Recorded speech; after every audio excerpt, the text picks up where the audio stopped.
Mark this day down, October the 1st. Why mark it down? Because it's actually the first time this season I've seen an Oxford game and I actually enjoyed it. I didn't lose the will to live, I didn't fall asleep, and actually the game entertained me. The second half especially.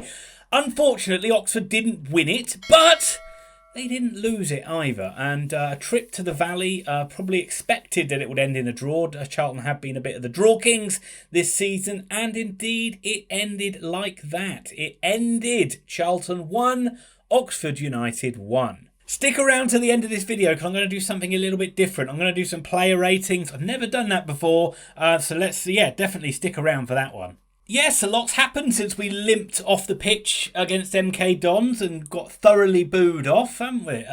One, Carl Robinson begged the fans to stay with him and ensured that in a couple of weeks' time we'll have so many players back it'll be a night and day performance for Oxford United.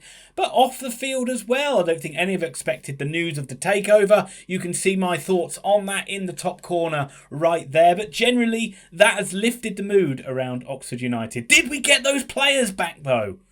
Not really. We got Taylor back though. We got Taylor back on the bench. We got Seddon back on the bench as well. But we did get Elliot Moore back in the heart of that defence. So not really going to add a lot of attacking flair from Elliot Moore, but hopefully will make the defence look a little bit more solid. No sign of Baldock, no sign of Murphy just yet, but we have been ensured that they might be in contention next week. Might being the word. Don't be surprised if you hear the same thing next week from Robinson, that they just weren't ready again and we need to wait another week. So you can see how Oxford lined up here. None of the 3-5-2 or 5-3-2, however we were playing with the wing backs. It was back to a back four this time around. Two holding players in McGuane and Brannigan, Bate, Browne and Henry further forward, and Joseph up top on his lonesome. Bit of a mixed bag from Charlton this season. They haven't really got going themselves, and here's their starting lineup. They are unbeaten at the Valley, but they have drawn a heck of a lot of games and scoring goals. A bit like Oxford's been their real problem in this one, but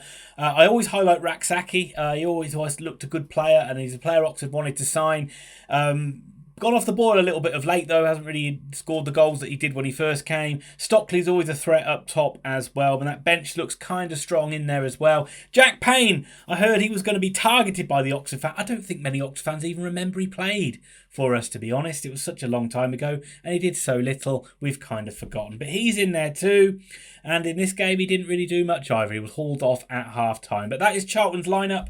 Let's get on to the game. All in all, there's not really much to talk about in this first half. Most of the drama in this game happened, in the second half. The only thing that did happen is Oxford scored their first goal in the first half of a game this season. And finally, one of our key players came up and did something special. Other than Branners, you're excused. You're always excused. But Marcus Browne scored his first goal of the season, and what a goal it was. He picked a ball up, a loose ball kind of in the middle of the field. Not great defending from Charlton, I must admit. And Browne was able to run about 25 yards out, just smack the ball, low shot into the bottom corner. 1-0 Oxford. What is this feeling I am feeling of being ahead in a game so early? I haven't felt it in such a long time. What a nice relief to be 1-0 up and not worrying in a game.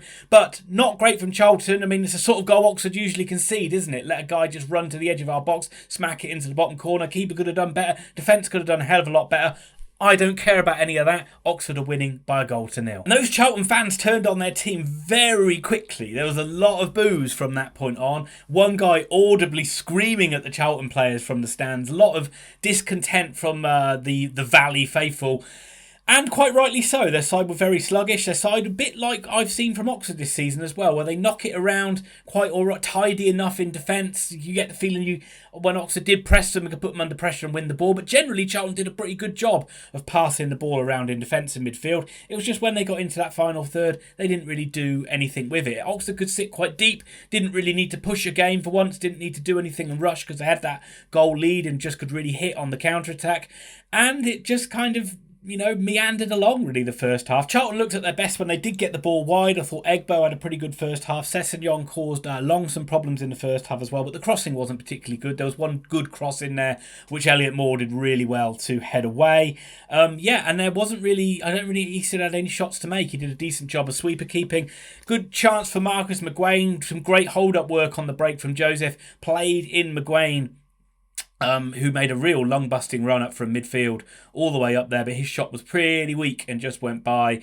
And but yeah, no complaints really going in 1-0 at half-time. I thought Oxford deserved to be leading at half-time. Hopefully we could just kick on in the second half. Charlton changed it up at half-time, went a little bit more 4-4-2. I think the likes of Kirk and Leeburn came on, and they looked a lot more dangerous. They were a lot more open. It was a very much more open game and very enjoyable too. Actually, the first time we've actually saw Lewis Bate do anything for Oxford United, the first chance really came to Oxford, I would say, where some good work again on the counter-attack. It broke to Bate in the box, did a really nice turn, sold a dummy to about 3 players, got it back on his other foot. He overplayed it though. He played it to Browne. Browne wasn't really ready for the ball. His shot was blocked, came back to Bate. He slipped when he shot. Easy save for Wallacott in the goal. Then seemingly straight up the other end, Oxford did ride their luck where a ball came across to Raksaki, whose shot took a massive deflection and it bounced so slowly towards the goal. It looked like it was going in, but it just spun wide. Eastwood was absolutely stranded. It just hit the post and went wide. Oxford, huge sigh of relief, but it didn't last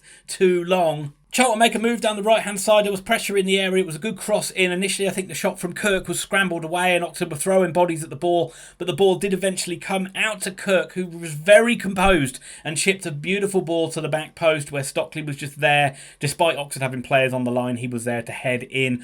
1-1 at that time. Look, a lot of Oxford fans are moaning the fact we had so many players back, and people are blaming Eastwood for this one. I think this one has no blame on Eastwood for me here at all. This is just one of those things. It was a scramble in the box. It could have gone anywhere. Really, really good composure by Kirk from Charlton to chip that ball back across, and very good positioning. You know, it was right on Stockley's head. All he had to do was bury it. It could have been easy for him to just overhit that or underhit that or smash it across goal, but he didn't. And all you can say is, you know, Charlton, well, I wouldn't say deserved it, but they were certainly putting Oxford under a lot more pressure. And at that point, the game really opened up and could have gone either way. And from that point on, both sides looked really good when they went forward and they created chances and they created pressure.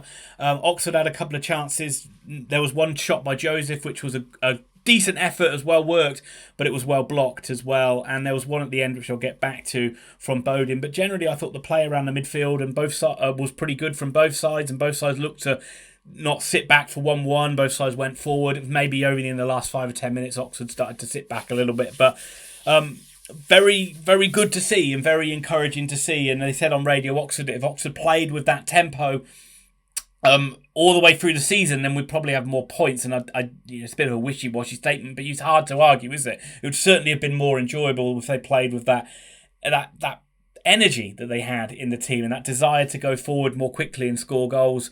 It didn't really matter that we didn't have the pace in the side because you know, the intent was there. And the fact that, you know, there were substitutions that Oxford made. Taylor came on. Great to see Taylor again. Bowden came on. Goran came on as well. And I think that was nice because it meant McGuane could push up further forward. And there were a couple of times we saw some great runs from McGuane. And that is certainly something I want to see from him moving forward. As this game moved into the final seconds, both sides really could have won it. The first chance came to Oxford from Billy Bowden, who got the ball on the left-hand side of the penalty area. Again, like Bate done earlier on, sold a wonderful dummy to throw a few Charlton guys flying out off the pitch. But then his shot on his right foot just ballooned miles over the bar. Look up Chris Waddle penalty, World Cup 1990, children.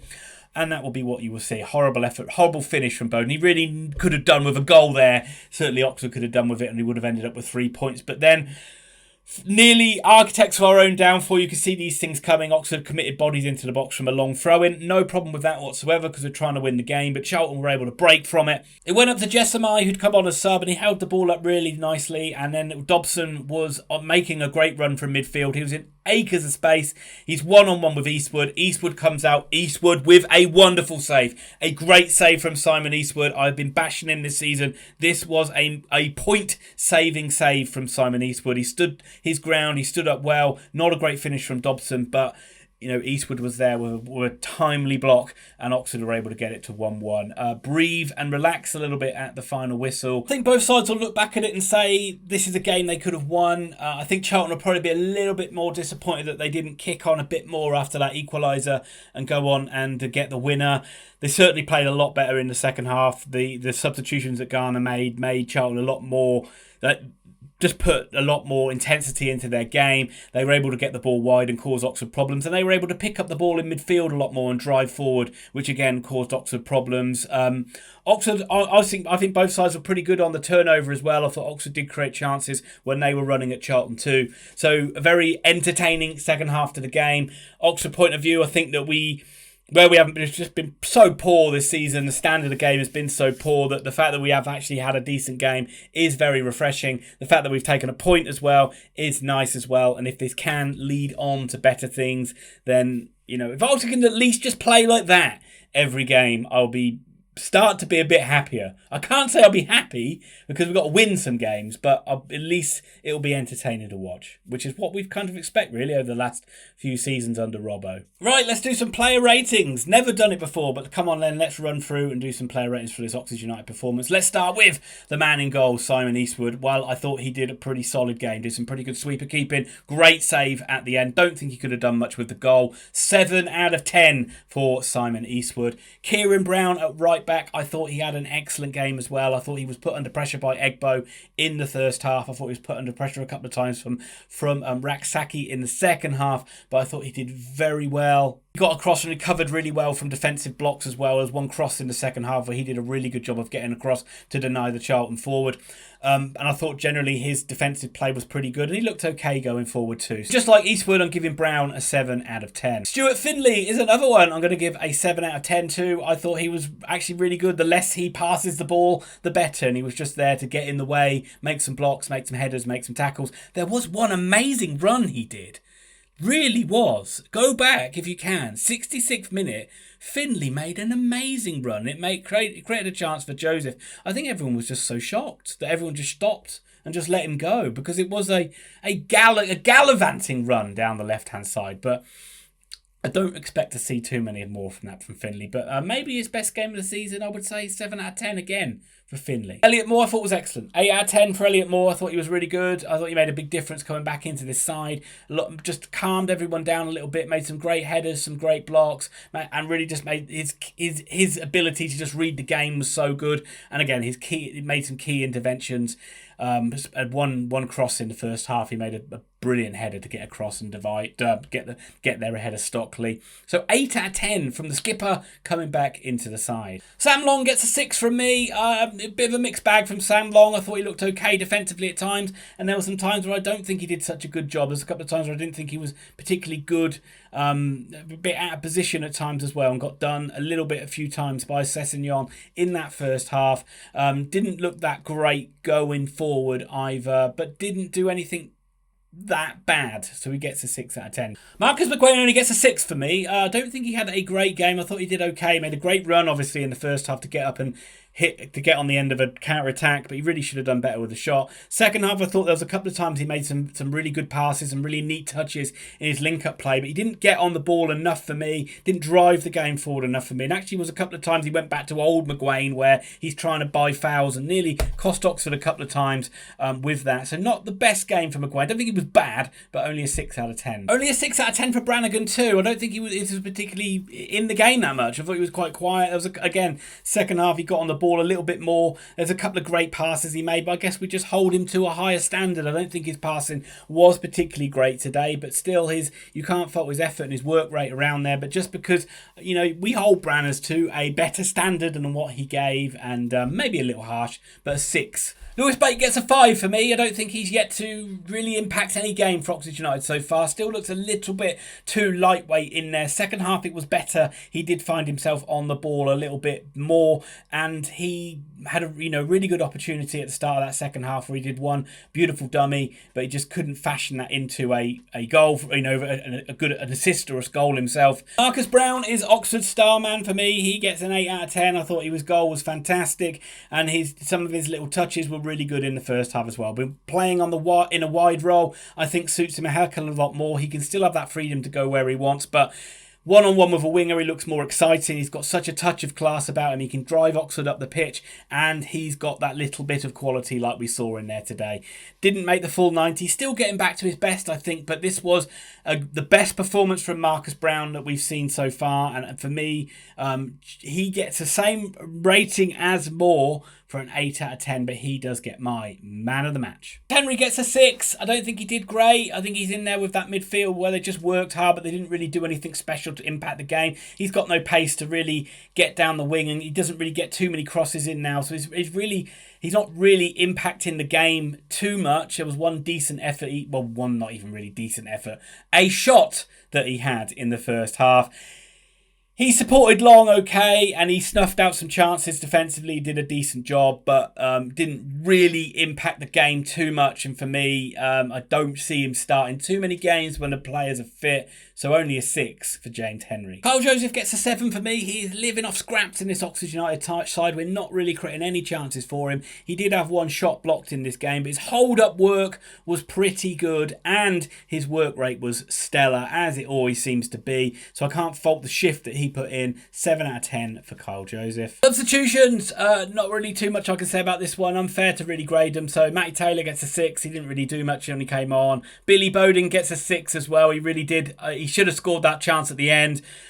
He did okay. A couple of nice touches, a couple of not so great things from him, but if he really would have stuck that winner away, it could have been so different. I don't really think it's fair to rate Goran. He only came on in the 78th minute. And who is this guy? Jody Jones?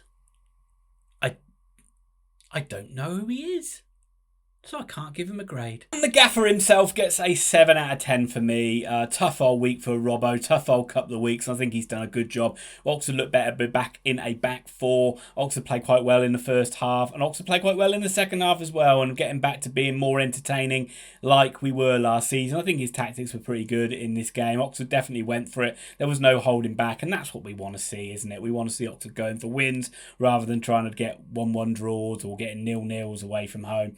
We want to see Oxford trying to win some games of football. I think his substitutions were pretty good. I think his tactics were pretty good. 7 out of 10. And that will do it. That will do it for another review of Oxford United's season. Thank you very much for watching the video. I hope you did like it. Hit the like button if you do. And if you haven't subscribed to the channel, please do so for more Oxford United and League One content. Charlton fans, let me know what you thought of the game as well. Weird old season for you guys. I get the sense there was a bit of similar to what we've been going through this season, where it's been a bit lacklustre and fans are a bit quick to turn on their side. But interested to know your thoughts. Yellows fans. We'll be back. We won't be back for the game in the Pizza World Championships. We'll be back next weekend, where I think we're at home to Wycombe. Joy of joy. Wycombe come to the Kassam.